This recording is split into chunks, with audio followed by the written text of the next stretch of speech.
वक्रतुंड महाकाय सूर्यकोटि समप्रभा निर्विघ्नं कुरु मे देव सर्वकार्येषु सर्वदा।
देखिए, अब तक की चर्चा में हमने बहुत से महत्वपूर्ण शब्दों पर को समझने का प्रयास किया, शब्दों पर चर्चा की।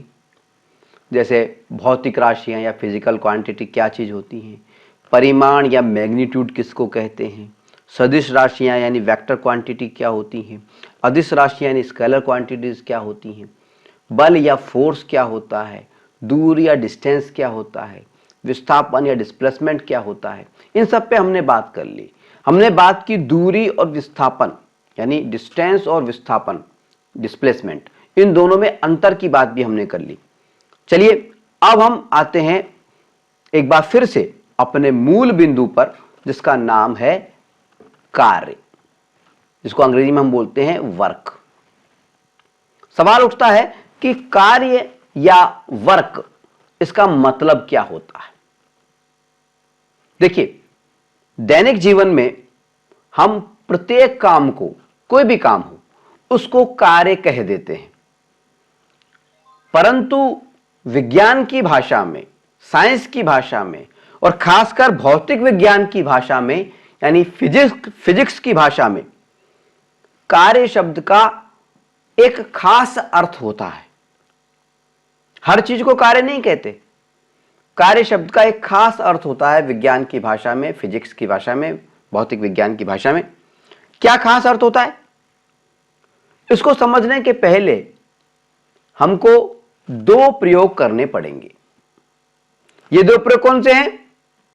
नंबर 1, हम एक फुटबॉल लेते हैं या एक गेंद लेते हैं और अपने पैरों से उसे एक निश्चित दिशा में किक मारते हैं या धक्का देते हैं, यानी उसके ऊपर बल लगाते हैं, फोर्स लगाते हैं, क्योंकि बल या फोर्स का मतलब क्या होता है?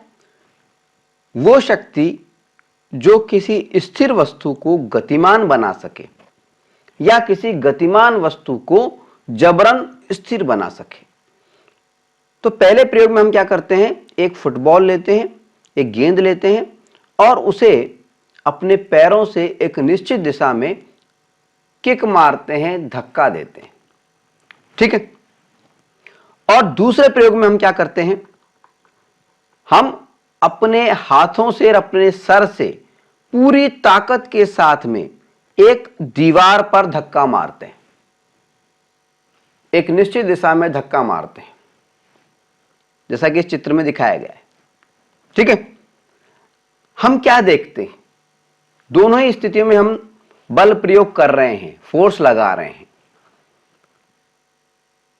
हम देखते हैं कि जब हम फुटबॉल पर एक निश्चित दिशा में बल लगाते हैं यानी किक मारते हैं, तो जो बॉल है वो एक निश्चित दिशा के अंदर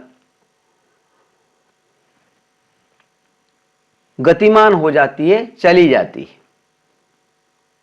ठीक है। लेकिन जब हम दीवार पर बल लगाते हैं तो वो एक स्थान से दूसरे स्थान पर स्थानांतरित नहीं होती है। बल तो हम दोनों स्थितियों में लगाया है, परंतु बल लगाने पर, फोर्स लगाने पर बल की दिशा में विस्थापन दोनों स्थितियों में नहीं हुआ है, सिर्फ एक स्थिति में हुआ है, वो भी फुटबॉल वाली स्थिति में। दीवार तो नहीं खिसकी ना हमसे, फुटबॉल स्थानांतरित हो गई। तो जिस प्रयोग में बल लगाने पर बल की दिशा में वस्तु का विस्थापन हुआ है, स्थानांतरण हुआ है, डिस्प्लेसमेंट हुआ है, उसे हम विज्ञान की भाषा में कार्य होना माना जाता है। उस घटना को हम कार्य मानते हैं विज्ञान की भाषा में। यानी बल लगाया जाए पहली शर्त, और बल की दिशा में विस्थापन भी हो, यह दूसरी शर्त है, ठीक है। अर्थात यदि हमें विज्ञान की भाषा में कार्य की परिभाषा देनी हो, वर्क की परिभाषा देनी हो, तो हम कह सकते हैं कि किसी वस्तु पर बल या फोर्स लगाने पर उस वस्तु का बल या फोर्स की दिशा में विस्थापन यानी डिस्प्लेसमेंट की जो घटना है, का जो फिनोमिना है, उसे हम विज्ञान की भाषा में कार्य कहते हैं। किसी वस्तु पर बल लगाने पर उस वस्तु का बल की दिशा में विस्थापन की जो घटना है, वो विज्ञान की भाषा में कार्य कही जाती है, वर्क कही जाती है। विज्ञान की भाषा में वर्क किसको कहते हैं? किसी वस्तु पे बल लगाया जाए, फोर्स लगाया जाए, और वो वस्तु बल की दिशा में विस्थापित हो, उसका डिस्प्लेसमेंट हो बल की दिशा में, तब उसको हम कहते हैं कार्य हुआ। यह घटना कहलाती है कार्य करना, ठीक है। तो यानी पहले उदाहरण में जिसमें हमने बॉल को, फुटबॉल को किक मारा था और बॉल दूर जाकर के स्थानांतरित हो गई थी, उसमें तो हम मानते हैं कि कार्य हुआ। लेकिन दूसरी घटना में, दूसरे प्रयोग में, जिसमें हम दीवार को धक्का दे रहे थे, बल तो हमने इसमें भी लगाया, लेकिन दीवार हमारे धक्का लगाने से स्थानांतरित नहीं हुई। यानी विज्ञान की भाषा में इस दूसरी घटना के अंदर, जिसमें हम दीवार को धक्का लगा रहे थे और दीवार पे कोई फर्क नहीं पड़ा, इस घटना को हम विज्ञान की भाषा में कार्य नहीं कह सकते।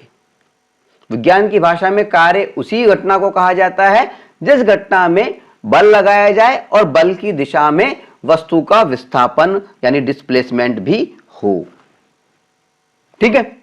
अब देखिए, एक छोटी सी बात और बता देते हैं कि ये जो कार्य होता है, कार्य को प्रकट करने के लिए हम अंग्रेजी के कैपिटल W का प्रयोग करते हैं। अंग्रेजी के कैपिटल W का प्रयोग करते हैं जब भी हम कार्य की बात करते हैं, ठीक है। अब देखिए, हम जानते हैं कि दैनिक जीवन में जितनी भी भौतिक राशियां हमारे काम में आती हैं, फिजिकल क्वांटिटीज जो भी हमारे काम में आती हैं, उनको हमें नापने की आवश्यकता पड़ती है, उनको हमें मेजर करने की आवश्यकता पड़ती है।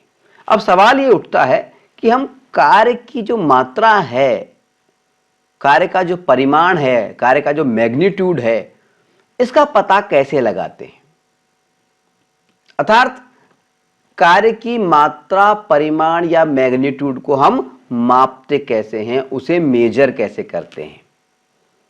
देखिए, अभी अभी हमने आपको बताया था कि किसी वस्तु पर बल यानी फोर्स लगाने पर उस वस्तु का बल या फोर्स की दिशा में विस्थापन या डिस्प्लेसमेंट की जो घटना है, जो फिनोमिना है, विज्ञान की भाषा में कार्य या वर्क कहा जाता है, कही जाती है। विज्ञान की भाषा में कार्य क्या कहा जाता है? किसी वस्तु पर बल लगाने पर उस वस्तु का बल की दिशा में विस्थापन, डिस्प्लेसमेंट, ये जो घटना है, ये जो फिनोमिना है, इसको हम विज्ञान की भाषा में कार्य या वर्क कहते हैं। स्पष्ट है कि कार्य या वर्क जो है वो दो मुख्य चीजों पर निर्भर करता है, दो मुख्य चीजों पर निर्भर करता है।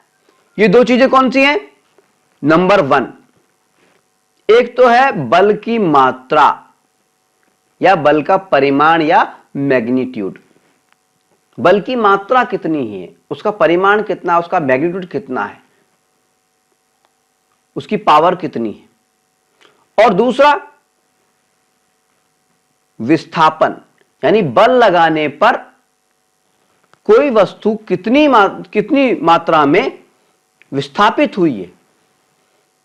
यानी इसमें दो चीजों का मैग्नीट्यूड देखा जाता है, एक तो बल की मात्रा कितनी है, बल का मैग्नीट्यूड कितना है, और दूसरा विस्थापन की मात्रा या विस्थापन का जो मैग्नीट्यूड है, विस्थापन का जो परिमाण है, वो कितना है। ठीक है, बल को हम F से लिखते हैं, हमने आपको बता चुके हैं, कैपिटल F से, और विस्थापन को हम स्मॉल d से प्रकट करते हैं। ठीक है, यानी कार्य इन दो पर निर्भर करता है। यानी हम कार्य को अगर हम प्रकट करना चाहें तो कार्य यानी W इक्वल्स टू क्या होता है? बल यानी फोर्स इनटू विस्थापन यानी D। ये D लिख दिया हमने।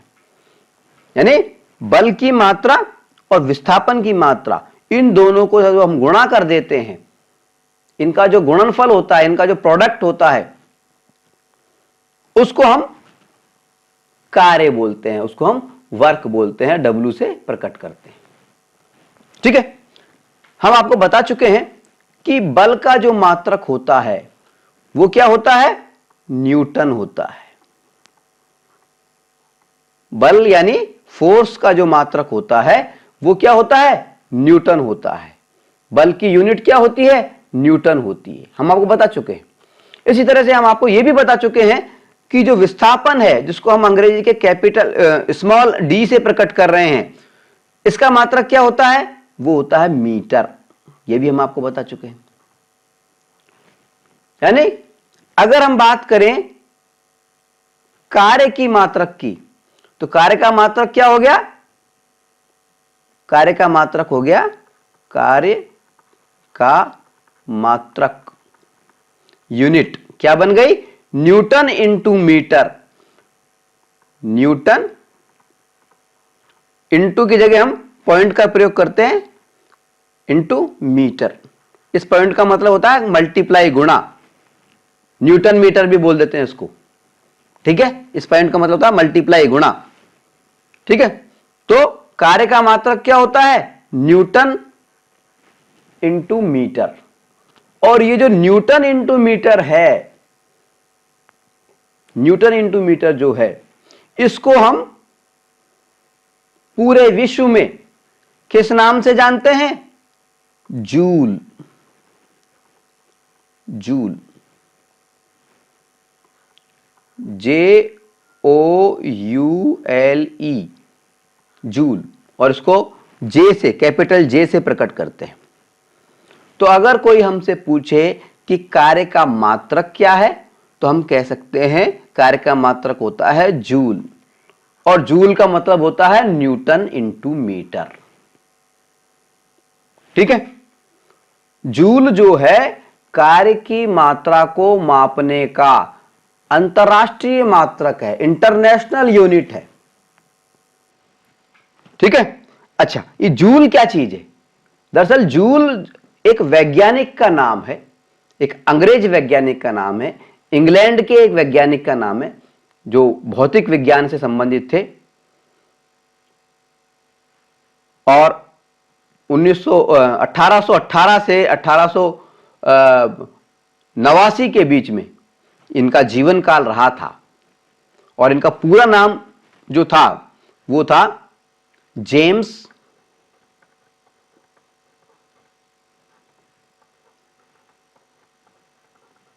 Prescott joule. ठीक है, ठीक है। तो अगर हमसे कोई पूछे कार्य का मात्रक क्या होता है, वर्क का यूनिट क्या होता है, तो हम जूल भी कह सकते हैं और न्यूटन इंटू मीटर भी कह सकते हैं। बल का मात्रक न्यूटन होता है, विस्थापन का मात्रक मीटर होता है, इसलिए क्योंकि वर्क में विस्थापन और बल दोनों मल्टीप्लाई हो रहे हैं, दो चीजों पर कार्य निर्भर करता है, एक तो बल की मात्रा पर और विस्थापन की मात्रा पर। ठीक है, तो इन दोनों का जो मल्टीप्लाई हुआ न्यूटन इंटू मीटर, वो कार्य का मात्रक हुआ, और कार्य के मात्रक को हम जूल कहते हैं, और जूल एक इंग्लैंड के एक वैज्ञानिक थे। ठीक है, ये बात आपको ध्यान होनी चाहिए। ठीक है, एक बार फिर से हम आपको बता दें कि कार्य का मतलब क्या हुआ। किसी भी वस्तु पर बल लगाने पर उस वस्तु का बल की दिशा में विस्थापन की जो घटना है उसको हम विज्ञान की भाषा में कार्य कहते हैं। क्योंकि यहां पे दिशा की बात बार बार आ रही है, बल की दिशा में विस्थापन, और हम ये भी जानते हैं कि विस्थापन स्वयं एक सदिश राशि है, यानी विस्थापन के साथ में दिशा बताना जरूरी होता है। इसलिए हम आपको यह भी बताना चाहेंगे कि ये जो बल है, फोर्स जो है, और ये जो कार्य है, वर्क जो है, ये कैसी राशि है? सदिश राशि है, सदिश राशि है, वेक्टर क्वांटिटी है, क्योंकि इसमें दिशा बताना जरूरी होता है, यानी बल की दिशा में विस्थापन होना जरूरी होता है। चलिए, ये तो बात हो गई हमारी बल की, कार्य की, सॉरी। आगे बढ़ते हैं। कार्य का अर्थ समझने के बाद में अब हम बात करेंगे ऊर्जा पर, यानी एनर्जी पर। सवाल उठता है कि ऊर्जा या एनर्जी का मतलब क्या होता है। हम आपको बताना चाहेंगे कि ऊर्जा या एनर्जी का मतलब होता है कार्य करने की क्षमता, एबिलिटी टू डू वर्क। कार्य करने की क्षमता को हम ऊर्जा या एनर्जी कहते हैं। कार्य का मतलब क्या होता है? अभी अभी हमने आपको बताया कि किसी वस्तु पर बल लगाने पर उस वस्तु को बल की दिशा में विस्थापित होने की जो घटना होती है उसको हम कार्य कहते हैं विज्ञान की भाषा में। यानी किसी वस्तु पे बल लगाया जाए, फोर्स लगाया जाए, और वो वस्तु बल की दिशा में विस्थापित हो जाए, तो विज्ञान की भाषा में इस घटना को हम वर्क या कार्य कहते हैं। और कार्य करने की क्षमता को, कार्य करने की जो पावर होती है उसको हम ऊर्जा या एनर्जी कहते हैं। यानी किसी वस्तु पर बल लगाकर उस वस्तु को बल की दिशा में विस्थापित करने की जो क्षमता होती है उसको हम एनर्जी कहते हैं। अगर कोई व्यक्ति या कोई भी चीज किसी में बल लगा करके किसी चीज को विस्थापित कर सकती है तो हम कहते हैं कि उस व्यक्ति में या उस मशीन के अंदर ऊर्जा है, एनर्जी है, क्षमता है। तो कार्य करने की जो क्षमता है उसको हम ऊर्जा या एनर्जी कहते हैं। ठीक है, यहां पर हम आपको बताना चाहेंगे कि कार्य करने की क्षमता यानी किसी वस्तु पर बल या फोर्स लगा करके उस वस्तु को बल या फोर्स की दिशा में विस्थापित करने की, डिस्प्लेस करने की जो क्षमता है वो सजीव और निर्जीव दोनों में पाई जाती है। आप सोच रहे होंगे कि सजीवों में तो कार्य करने की क्षमता होती है, यानी सजीव तो किसी वस्तु को बल लगा करके एक स्थान से दूसरे स्थान पर स्थानांतरित कर सकते हैं, विस्थापित कर सकते हैं, परंतु निर्जीवों में भी कार्य करने की क्षमता पाई जाती है। यह बात कुछ हजम नहीं हुई। जी हां, हम बिल्कुल सही कह रहे हैं। सजीवों की तरह निर्जीवों में भी कार्य करने की क्षमता पाई जाती है। उदाहरण के लिए तेज हवा से पवन चक्की चलती है और ऊंचाई से गिरते पानी से बिजली बनाने के टरबाइन चलाए जाते हैं। कोयले की ऊष्मा से भाप बनाकर उस भाप से रेलगाड़ी व बिजली के जनरेटर चलाए जाते हैं। पेट्रोल और डीजल से हम वाहन चलाते हैं। ये सब उदाहरण इस बात को स्पष्ट करते हैं कि सजीव और निर्जीव दोनों के अंदर कार्य करने की क्षमता यानी ऊर्जा या एनर्जी पाई जाती है। ठीक है, और कार्य करने की इसी क्षमता को हम ऊर्जा या एनर्जी कहते हैं। सजीव और निर्जीव दोनों में कार्य करने की क्षमता पाई जाती है। क्लियर?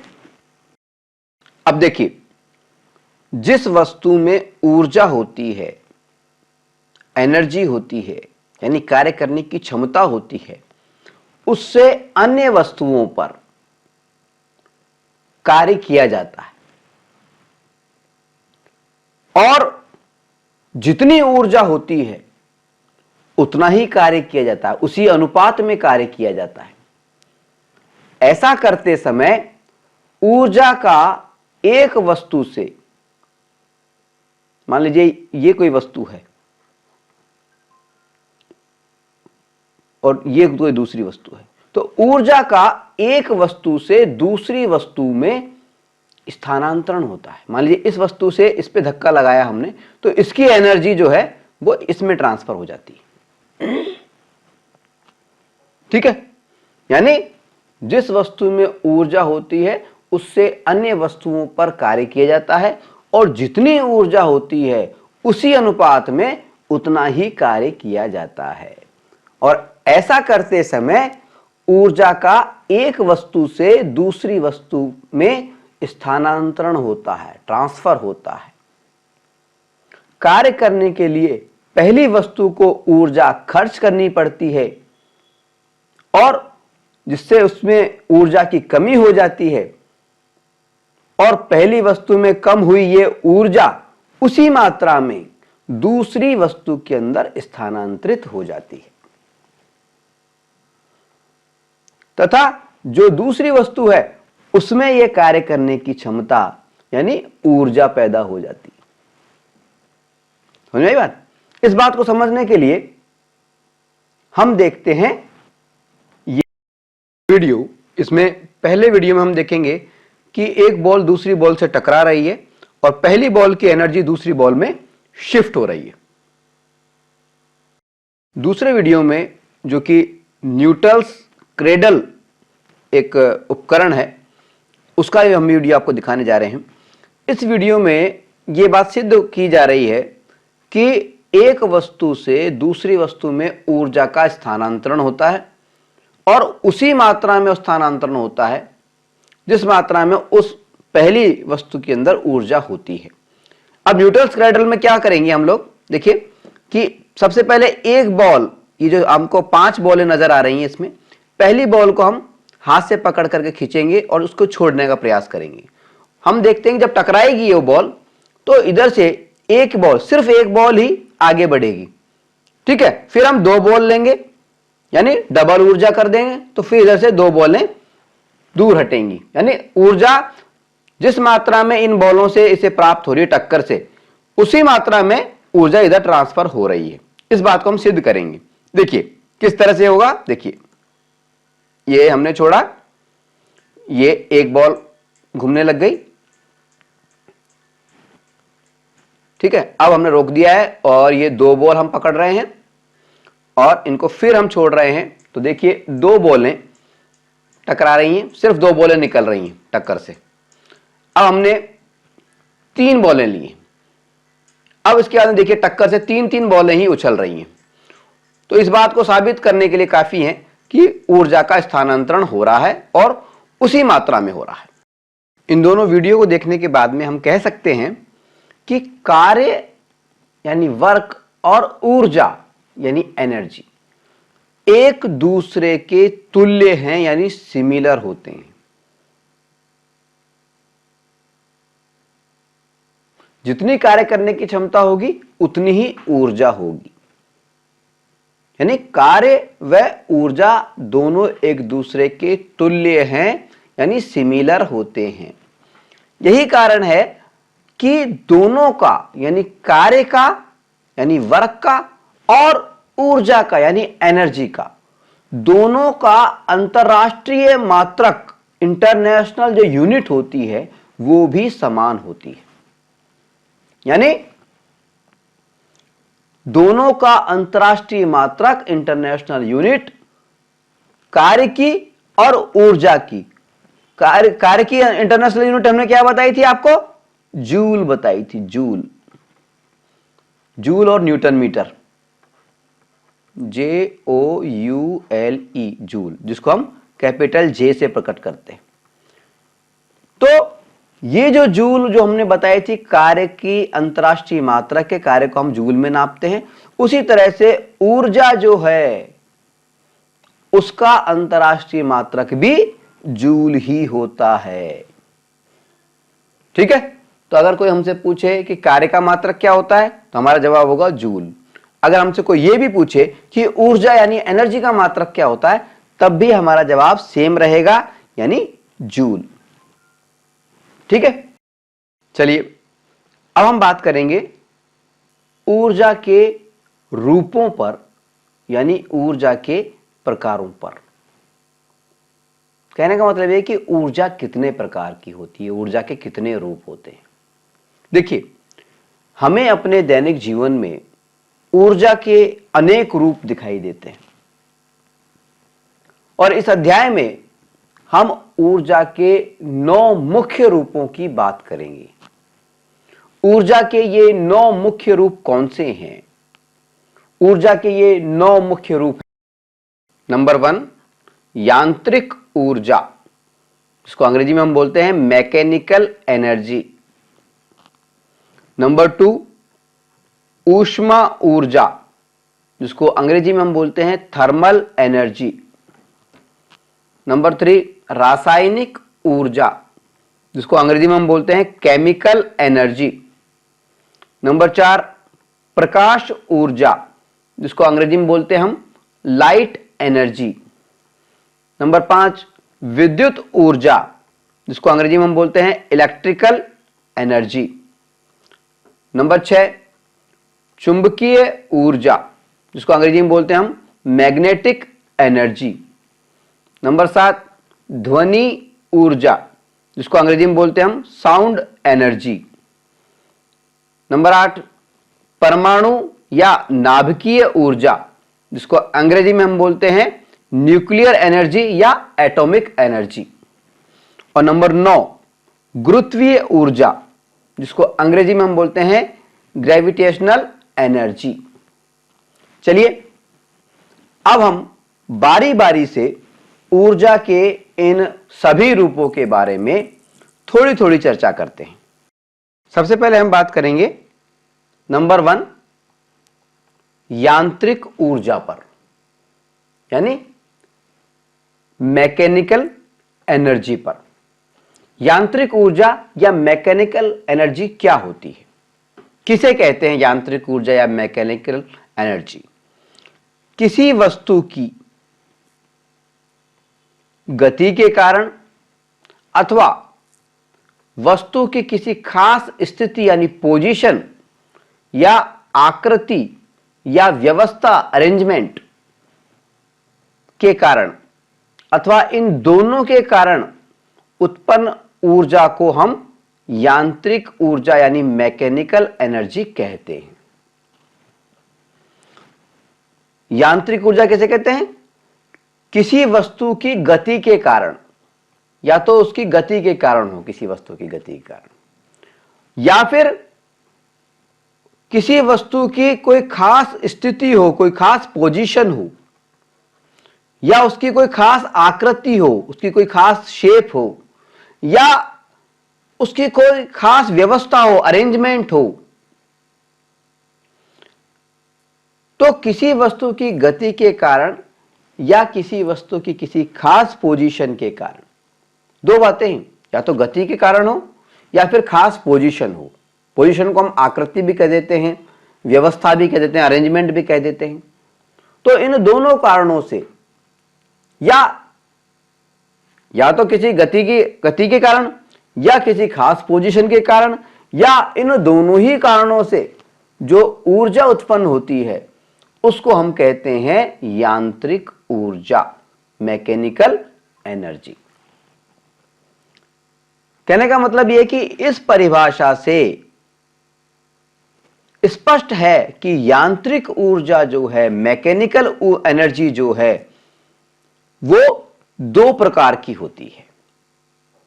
पहली वो जो किसी वस्तु की गति के कारण यानी उसकी मोशन के कारण, उसकी गति के कारण पैदा होती है, और दूसरी वो जो वस्तु की किसी खास पोजीशन के कारण, खास स्थिति के कारण, खास आकृति के कारण या खास व्यवस्था या अरेंजमेंट के कारण पैदा होती है।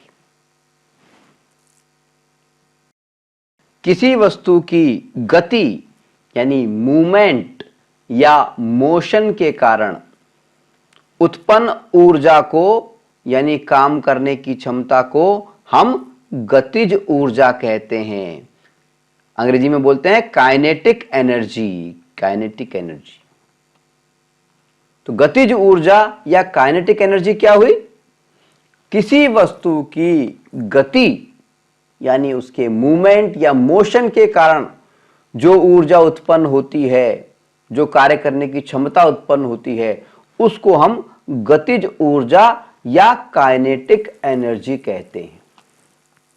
उदाहरण के लिए झरने से बहता हुआ पानी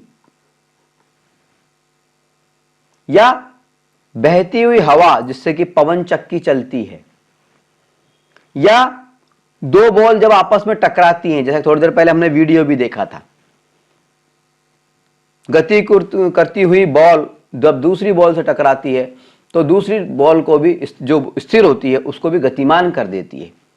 तो ये सब जो उदाहरण हैं, चाहे बहता हुआ पानी हो, चाहे हवा के कारण घूमती हुई पवन चक्की हो, या एक बॉल के टकराने से दूसरी बॉल का गतिमान होना हो, ये सब किसके उदाहरण हैं? गतिज ऊर्जा के, काइनेटिक एनर्जी के।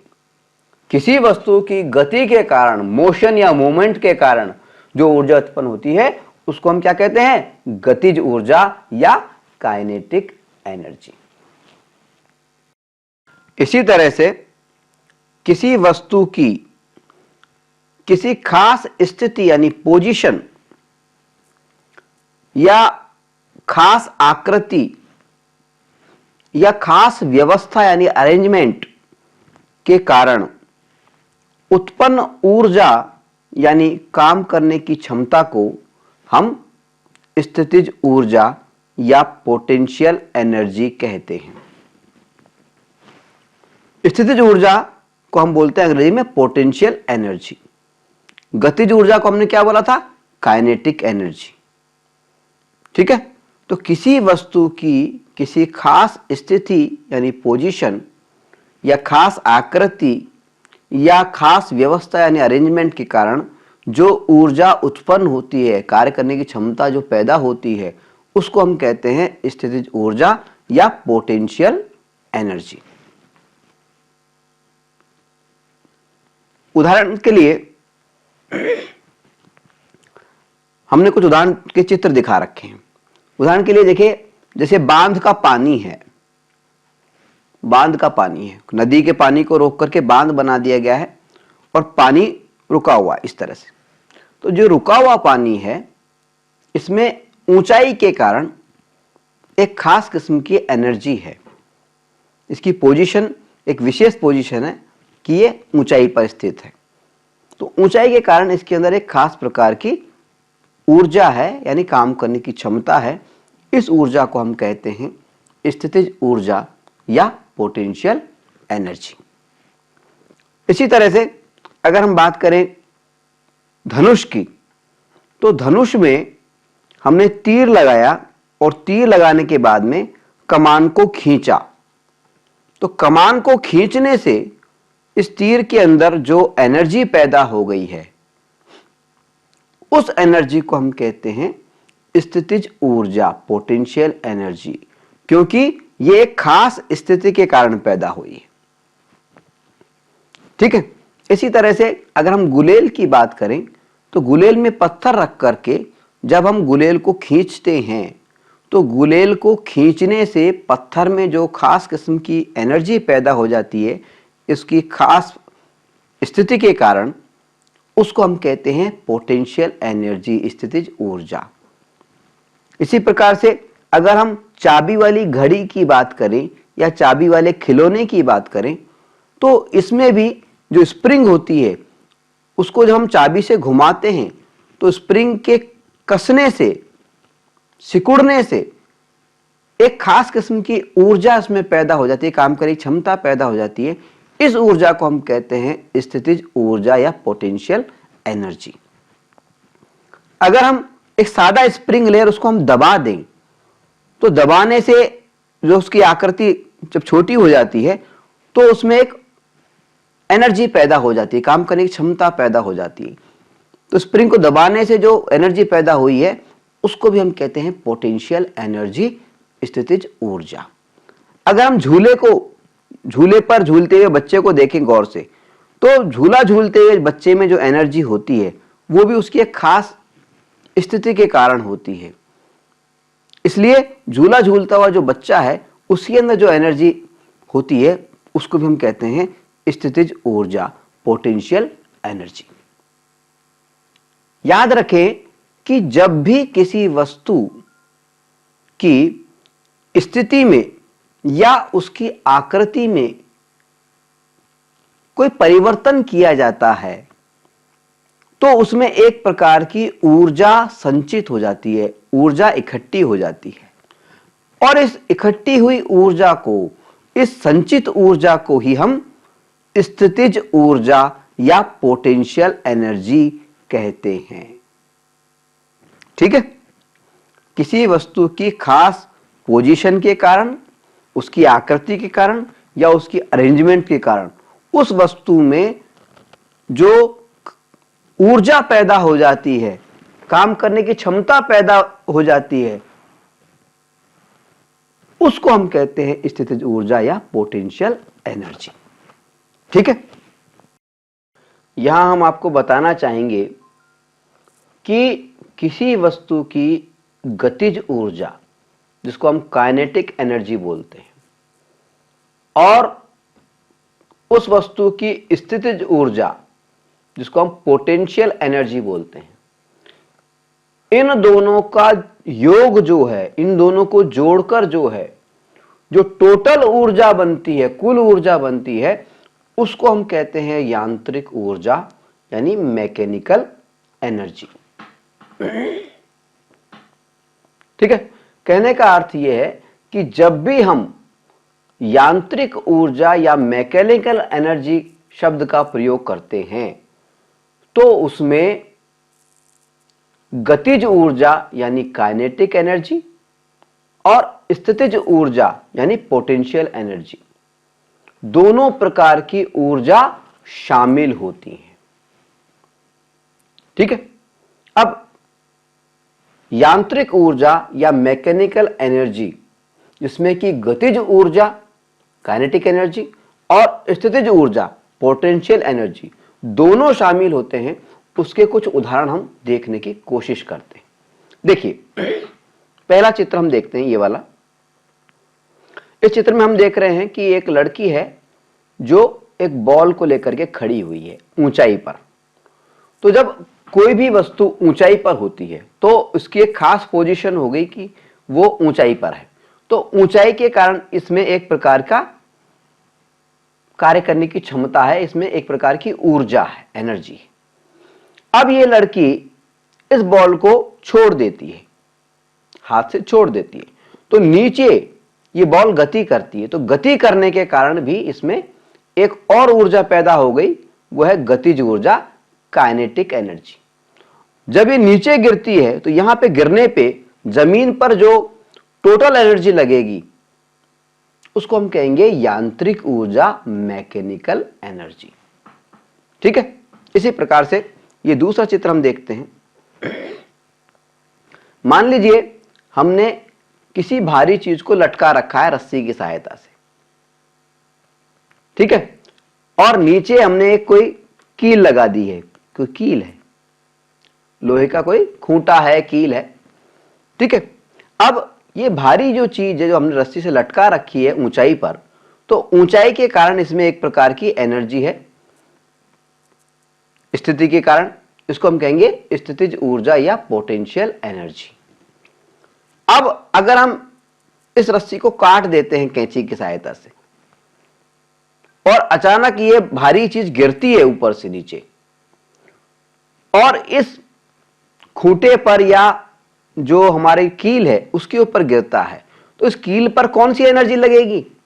एक तो स्थितिज ऊर्जा जो इसमें स्थिति के कारण थी पहले से, एक गिरने से यानी गति के कारण जो ऊर्जा होगी वो, यानी टोटल ऊर्जा जो इस खूंटे पर या इस कील पर लगी उसको हम क्या बोलेंगे? यांत्रिक ऊर्जा यानी मैकेनिकल एनर्जी। ठीक है, इसी तरह से देखिए तीसरा, देखिए ये तीसरे चित्र हम देख रहे हैं कि एक फिसल पट्टी पर एक बच्चा बैठा हुआ है। तो जिस समय ये फिसल पट्टी पर ऊपर बैठा हुआ है उस समय इसमें स्थितिज ऊर्जा मौजूद है, और जब ये इस फिसल पट्टी पर फिसलता है तो इसमें गतिज ऊर्जा भी पैदा हो जाती है, और यहां पर जब ये गिरता है नीचे तो यहां पर दोनों जुड़ करके गतिज ऊर्जा और स्थितिज ऊर्जा दोनों प्लस हो जाती हैं, जुड़ जाती हैं, और क्या बन जाती हैं? मैकेनिकल एनर्जी, यांत्रिक ऊर्जा। ठीक यही बात इस चौथे चित्र में है, गुलेल वाले में, कि एक गुलेल हमने ली, पत्थर लगाया और फिर गुलेल को खींचा, तो खींचने से गुलेल के पत्थर में जो एनर्जी आई वो तो आई स्थितिज ऊर्जा, पोटेंशियल एनर्जी, और जब इसको हम छोड़ देते हैं तो इसकी गति के कारण जो एनर्जी आई पत्थर के अंदर वो है गतिज ऊर्जा यानी काइनेटिक एनर्जी। और जब ये किसी के लगता है तो उसके ऊपर जो एनर्जी लगेगी वो क्या होगी? दोनों जुड़ करके यांत्रिक ऊर्जा, मैकेनिकल एनर्जी। ठीक है, इसी तरह से अगर हम पहाड़ से एक पत्थर लेकर के चढ़ जाएं तो जिस समय पत्थर हमारे पास में है ऊपर, उस समय तो इस पत्थर में है स्थितिज ऊर्जा यानी पोटेंशियल एनर्जी, स्थिति के कारण, ऊंचाई के कारण। ठीक है, अगर हम इसको लुढ़का देते हैं तो लुढ़काने पर जो एनर्जी पैदा हुई वो ही गतिज ऊर्जा, काइनेटिक एनर्जी, और नीचे जो भी चीज लग रही है, पड़ी हुई है, उसके ऊपर जब ये टकराता है तो वहां जो एनर्जी लगेगी वो टोटल मिलाकर क्या लगेगी? यांत्रिक ऊर्जा, मैकेनिकल एनर्जी। ठीक है, इसी प्रकार से इस चित्र में हम देखते हैं यहां बांध का पानी है, तो जब बांध का रुका हुआ पानी है उस रुके हुए पानी में तो क्या है? स्थितिज ऊर्जा है, पोटेंशियल एनर्जी है, ऊंचाई के कारण, स्थिति के कारण। ठीक है, अब जब बांध के पानी को हम गेट में से नीचे डालते हैं, छोड़ते हैं, गिराते हैं ऊपर से, तो उसमें गति के कारण एक दूसरी एनर्जी पैदा हो जाती है, गतिज ऊर्जा, काइनेटिक एनर्जी।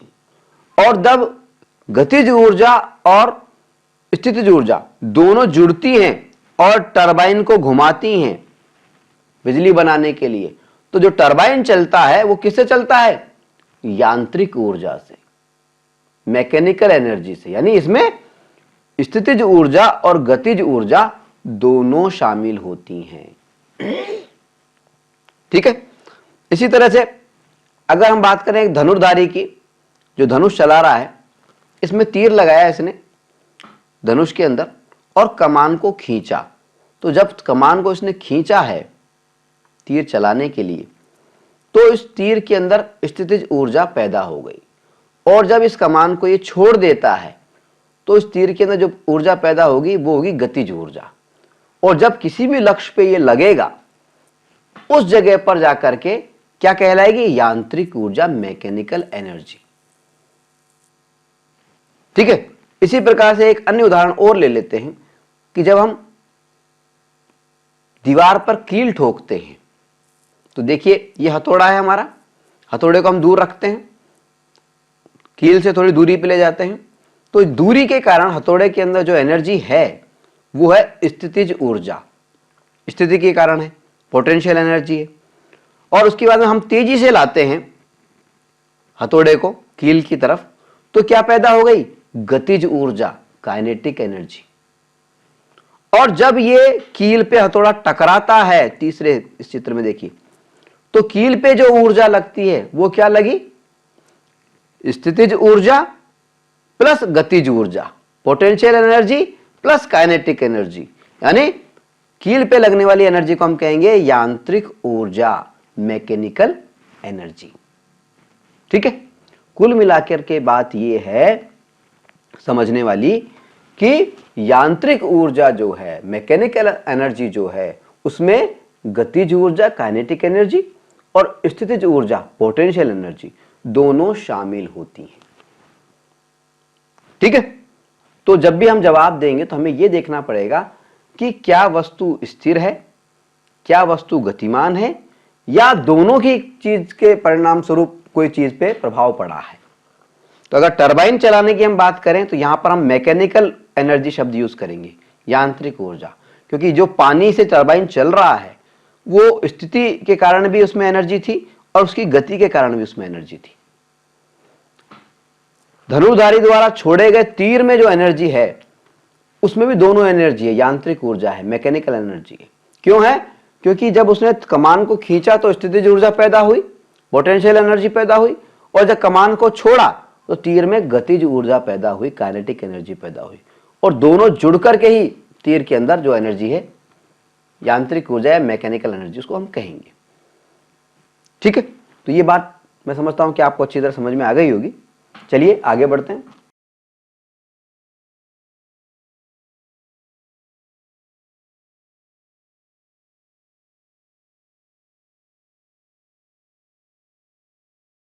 जन गण मन अधिनायक जय हे भारत भाग्य विधाता।